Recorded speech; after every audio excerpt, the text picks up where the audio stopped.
ng banal na kasulatan.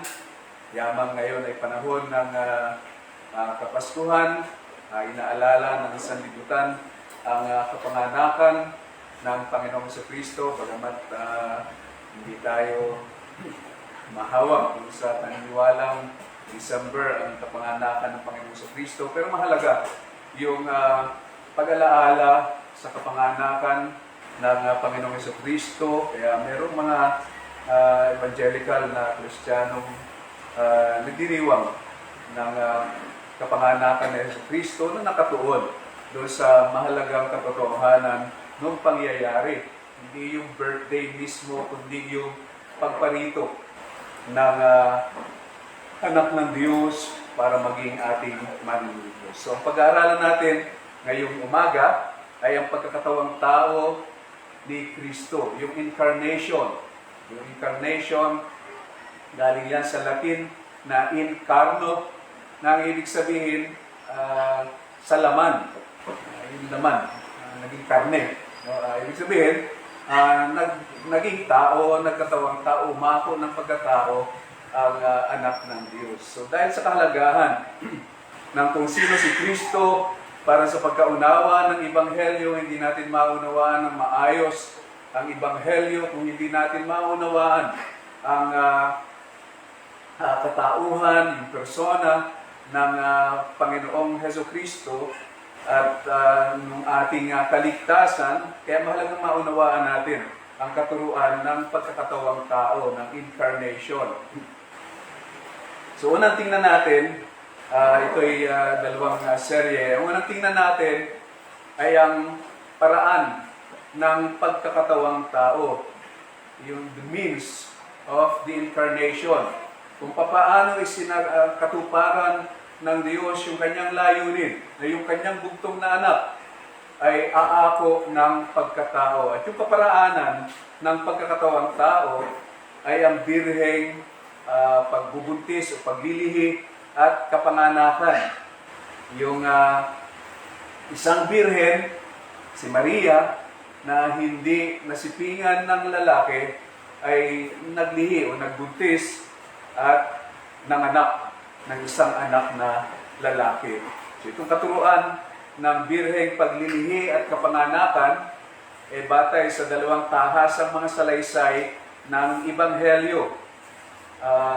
Dalawang account sa mga Ebanghelyo, kay Mateo at kay Lucas, doon ang galing itong doon tahasan, tuwiran na isinasalaysay yung paglilihi at kapanganakan ni Maria na isang birhen, isang dalagang hindi pa nasipingan ng lalaki. So sa Mateo, 1:18 at 25, at sa Lucas, 1:26 hanggang 38. At may binabanggit na propesiya sa Isaias 7, talata 14. Meron ding tuwiran na propesiya, Isaiah 7:14. At gayon din, isinasaad sa mga sulat ni Pablo sa Roma 1:3, Galatia 4:4 at Filipos 2, talata 7. So yung mga salaysay ng pagkakatawang tao, ng paglilihi at kapanganakan ng anak ng Diyos ay nagbibigay din sa mga sumusunod na mga katuruan. Merong 4 na itinuturo yung birheng paglilihi at kapanganakan. Una, ang birheng kapanganakan ay inilalahad bilang isang dakilang hiwaga at tanda. Sabi sa Isaiah 7, talata 14, kaya't ang Panginoon mismo ang magbibigay sa inyo ng tanda. Narito, isang birhen ang maglilihi at manganganak ng isang lalaki at kanyang tatawagin ang kanyang pangalan na Emmanuel. Bagaman itong propesiyang ito ay nagkaroon ng katuparan sa panahon ni Isaias, sa kanyang anak, ito ay yung ultimong katuparan nitong propesiya na ito batay sa sinasabi ng mga may akda ng bagong tipan, ang katuparan, ang lubos na katuparan nito ay sa kapanganakan ng Panginoong Jesucristo mismo. Yung birheng kapanganakan ay ganap na bukod tangi. Yung ipinanganak o yung pinagbuntis ni Maria at ipinanganak niya ay hindi lang isang karaniwang propeta, hindi lang siya kagaya ni Juan Bautista na mahimala rin ang kapanganakan. Hindi siya isang pinuno, bagkos ay Diyos mismo. Yung ikalawang persona sa Trinidad ay pumarito para magligtas. Yun yung sinasaad, ipinapahayag ng salaysay. Yung mismo ang ibinalita ng anghel, ang anak ng kataas-taasan. Siya ay tatawaging anak ng kataas-taasan sapagkat siya ay hindi karaniwang tao. Ikalawa, si Maria ay pinagdalang tao sa pamamagitan ng kapangyarihan ng banal na Espiritu. Sabi sa Lucas 1:35, bababa sa iyo ang Espiritu Santo at nililiman ka ng kapangyarihan ng kataas-taasan. Kaya't ang batang banal ay tatawaging anak ng Diyos.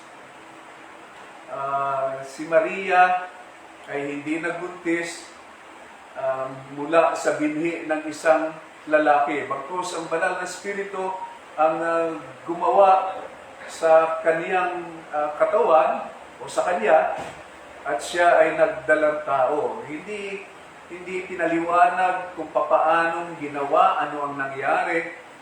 Basta ang ginahinatnan, si Maria ay nagbuntis mula sa banal na Espiritu. Ang isinasaad ng pagbubuntis mula kay Maria, nanggaling kay Maria, yung likas ng tao ni Jesus. Tuwirang nagmula kay Maria, isang itlog, ovum, mula kay Maria, ang mahiwagang binuo na buo, na fertilize, kasi ganun yung likas na kaparaanan. Yung katotohanan na ang anak ng Diyos ay dumaan sa proseso ng pagbubuntis at kapanganakan, ating mahihiwatigan, isinasaad noon na yung buong proseso ng pagbubuntis ay dinaanan ng Panginoong Jesucristo. Siya'y nagmula sa isang ovum, isang itlog, mula sa ovaryo ni Maria, at yung itlog na yon ang siyang nabuo na naging si Jesucristo nung ipanganak ay naging pinangalanang si Jesucristo. Kaya yung kumpletong proseso ng pagbubuntis, iyon ay isinagawa sa mahimalang paraan, sa mahiwagang paraan ng banal na Espiritu. At yung kanyang sa sinapupunan, itinatawag ng mga teologo na assumption. Yung assumption, ibig sabihin, yung anak ng Diyos ay umako sa kanyang sarili. Yung persona, yung ikalawang persona sa Trinidad, ay umako sa kanyang sarili ng likas ng tao, nag-assume ng pagkatao yung anak ng Diyos, na natiling Diyos, subalit umako ng pagkatao at nagpailalim sa proseso ng pagbubuntis. Siya umailalim sa proseso ng pagbubuntis at kapanganakan sa natural na paraan ng panganganak ng tao. Kaya ang anak ng tao ay umako ng totoong katawan at may isip na kaluluwa. Sapagkat ang tao ay binubuo ng katawan at ng kaluluwa na siyang merong pag-iisip, merong kakayahan ng pag-iisip, damdamin, saloobin, pagpapasya. So, si Jesus ay merong katawang tao at merong kaluluwang tao. Yung kanyang kaluluwa ay hindi yung banal na spirito, kundi meron siyang sariling kaluluwa bilang tao. Kaya nung bago siya mamatay, inihabilin niya yung kanyang spirito sa Ama. Ama, sa iyong mga kamay, pinagkakatiwala ko ang aking espiritu. So, siya may sariling espiritu bilang tao at mayroong katawang pantao.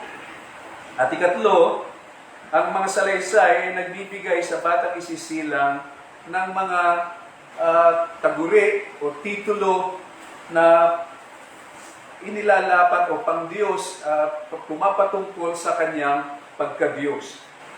Siya ay tinatawag na anak ng kataas-taasan sa Lucas 1:32 at tinawag din sa Lucas 1:35 na batang banal. At sabi sa Isaias 7:14 doon sa propesiya, yung pangalang Emmanuel. Yung pangalang Emmanuel, pinaliwanag doon sa Mateo 1:23, kasama natin ang Diyos. Pero yung literal na kahulugan noon ay kasama natin Diyos. Ibig sabihin, yung kasama natin ay Diyos. Imanu, kasama natin, at El, Diyos. Kaya, iyon ay literal na nagpapaliwanag ng kung sino yung kasama natin. Imanu, El, Diyos ang kasama natin. So, yun siya, yung mga titulong itinawag sa Kanya, yung mga pangalan na tinatawag sa Kanya, ay nagsasaad ng Kanyang pagka-Diyos. At yung tawag na Batang Banal, the Holy One, ang sinasaad noon, mula sa pagdadalang tao, ang anak ng Diyos ay ibinukod para sa natatanging paglilingkod. Dahil yung salitang banal, yung holy, ang kahulugan noon ay pagkabukod. Tayo'y mga banal. Tayo ng mga mananampalataya ay mga banal, holy ones.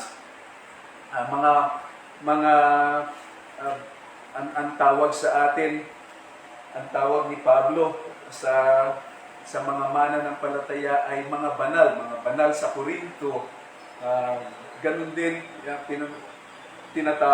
ganun din ang ating katayuan sa Diyos, sapagkat tayo ay mga ibinukod sa Diyos. So, yun yung pagiging banal, bukod sa Diyos. At ika-4, ang pagkakatawang tao ay nagtuturo ng voluntaryong pagpapakababa ng anak ng Diyos. Sa Pilipos 2:5 hanggang 8, basahin natin yung Pilipos 2. Pakibasa mo nga, Mike.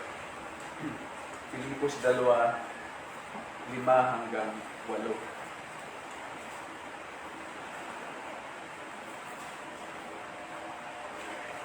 5-8. Magkaroon kayo sa inyo ng ganitong pag-iisip na kay Kristo Jesus dinaman, na siya, bagamat nasa inyo ng Diyos, ang hindi niya itinuring na isang bagay na dapat panghawakan ang pagiging kapantay ng Diyos, kundi inubaran niya ang kanyang sarili at inuwa ang kanyang alipin na naging katulad ng tao. Palibhasa, natagpuan sa inyo ng tao, siya'y nagpakababa sa kanyang sarili at naging masunuri hanggang sa kamatayan, maging sa kamatayan man sa krus. So, ito raw ay isang awit na inaawit ng mga Kristiyano noong araw, no? Na ginamit ni Pablo para i-illustrate, ilarawan ang pagpapakababa ng Panginoong Hesukristo na siya, bagamat nasa anyo ng Diyos, hindi niya inalintana, hindi niya itinuring na isang bagay na dapat ipagdamot yung kanyang pagka-Diyos, bagkos, ang sabi ay hinubaran niya ang kanyang sarili. Siya ay nasa anyo, sabi, bagamat nasa anyo ng Diyos, sabi ni J. Mueller, nagsasaad ito na ang dating pag-iral ni Kristo at ang kanyang nagpapatuloy na pag-iral ay nasa anyo ng Diyos. Ilang beses na natin pag-aralan yung anyo. Yung anyo ay galing sa salitang Griego na morphe. Ang ibig sabihin, yung anyo ay nasa katayuan, kalagayan, yung mga katangian ng anyo ay kapareho nung inaanyuan. Halimbawa, itong si A ay nasa anyo ni B. No? Si A nagtataglay ng lahat ng mga katangian ni B. Si A na nasa anyo ni B ay nagtataglay ng lahat ng mga katangian nitong si B. So, pareho sila. Magkawangis, magkatulad sila sapagkat lahat ng mga katangian noong inaanyuan ay nasa anyo. Yung bagay na nasa anyo noong inaanyuan. So, sinasabi rito na siya, bagamat nasa anyo ng Diyos, nagpapatuloy yung kalagayan. Nagpapatuloy na siya ay nasa anyo ng Diyos. Bagamat, hinubaran niya ang kanyang sarili. Yung hinubaran niya ang kanyang sarili, ipinapaliwanag ng agarang konteksto na kinuha ang anyong alipin na naging katulad ng tao. Yun ang nagpapaliwanag noong paghuhubad ng kanyang sarili. Paano hinubaran yung kanyang sarili, ipinapaliwanag nitong sumunod, yung kasunod na phrase. Kanyang kinuha ang anyong alipin na naging katulad ng tao. So, paano niya hinubaran yung kanyang sarili? Sabi uli ni J. Mueller, hindi sa pamamagitan ng pagsasaisang tabi ng ilang katangian ng pagkadiyos. Wala siyang tinanggal doon sa kanyang pagkadiyos. Yung paghuhubad sa kanyang sarili ay yung pagdagdag. Hindi niya hinubaran yung kanyang sarili. Actually, sa King James, he emptied himself. How did he empty himself? By adding. Hindi by subtraction. Hindi sa pagbabawas. Bagkos ay sa pagdagdag. He emptied himself by adding human nature. Nung nagdagdag siya ng pagkatao, siya'y nagpakababa. Yun yung punto ni Pablo. Yung pagpapakababa ay hindi sa pagtanggal ng mga katangian ng pagkadiyos, bagkos sa pagdagdag ng likas ng tao. So yun yung nagpapaliwanag nung hinubaran niya ang kanyang sarili. Hindi sa pamamagitan ng pagsasaisang tabi ng ilang katangian ng pagkadiyos, bagkos ay sa pagiging katulad ng tao. Kaya pansinin natin yung pagkakadugtong noong mga pananalita. Hinubaran niya ang kanyang sarili, kinuha ang anyo ng isang alipin at natagpuan sa anyo ng tao. So, nung siya'y naging tao, yun ang pagpapakababa. Siya'y nagpakababa sa pamamagitan ng pag-ako sa kanyang sarili ng likas ng tunay na tao at namuhay siya ng tunay na tao. Namuhay ang Panginoong Hesukristo bilang tao. So, yun yung pagpapakababa. Yun yung kanyang pagpapakumbaba. Mula sa pagiging kataas-taas ang Diyos, umako siya ng pagkatao at namuhay bilang tao. At hindi lang basta tao, taong naglingkod sa kaniyang mga sa tao, naglingkod. At hindi lang basta naglingkod, namatay sa krus. Yun yung kasukdulan ng kanyang pagpapakababa. Yung kanyang pagpapakababa ay hanggang sa kamatayan ng isang isinumpang kamatayan bilang isang kriminal. So hinubaran niya ang kanyang sarili sa pamamagitan ng pagdagdag sa kanyang likas ng tao. Kaya sa pagkakatawang tao, ang anak ng Diyos, ang ikalawang persona sa Trinidad, ay nagpakababa sa pamamagitan ng kanyang pagpasok sa ating pag-iral bilang Diyos tao. Siya'y nananatiling Diyos, subalit namuhay dito sa lupa bilang tao, talagang tao, totoong tao na nasasaktan, totoong tao na nagugutom, totoong tao na nanghihina, at totoong tao na umaasang lubos sa kanyang Ama. Umaasang lubos sa Diyos. Kaya nakikita natin siyang nananalangin. Isa sa mga tinutuligsa ng mga tumututol sa pagiging tunay na Diyos ng Panginoong Jesucristo ay yung kanyang pananalangin. Kung siya raw ay nananalangin, sinong dinadalanginan ika niya doon? Kung siya ay Diyos, sinong dinadalanginan niya? Kasi tinatanggihan nila yung Trinidad. Tinatanggihan nila yung inilalahad ng Biblia na ang iisang Diyos ay umiiral sa tatlong persona. Ang Ama, ang Anak, ang Banal na Espiritu. Napakadali sana ng sagot sa kanilang tanong kung kanila lang tatanggapin. Sino ang dinadalanginan ni Jesus? Sino ang dinadasalan ni Jesus? Di ang Ama. Sapagkat siya, na ikalawang persona sa Diyos, ay nagpakababa at namuhay bilang totoong tao. Kaya dapat nating maunawaan na si Jesucristo, nung siya'y nabubuhay dito sa lupa, ay namuhay bilang totoong tao. Lingkod, alipin, naghugas ng maruruming paa ng kanyang mga alagad. So yun ang hiwaga ng pagkakatawang tao ng Panginoong Jesucristo. Mahiwaga, subalit tinatanggap natin ng may pananampalataya. Kung naunawaan natin ang pagkakatawang tao ng anak ng Diyos, hindi mahirap unawain. Si Jesucristo, para tayo tubusin, ay umako ng pagkatao, dumaan sa proseso ng mula sa pagiging ovum, naging zygote, naging fetus, hanggang sa dumating sa kabuwanan, ipinanganak ng isang birhen at lumaki. Nag-aral, natutong magsalita. Nung sanggol, pinasususo ni Maria. Yun ang anak ng Diyos. Yun ang makapangyarihang ikalawang persona sa Trinidad.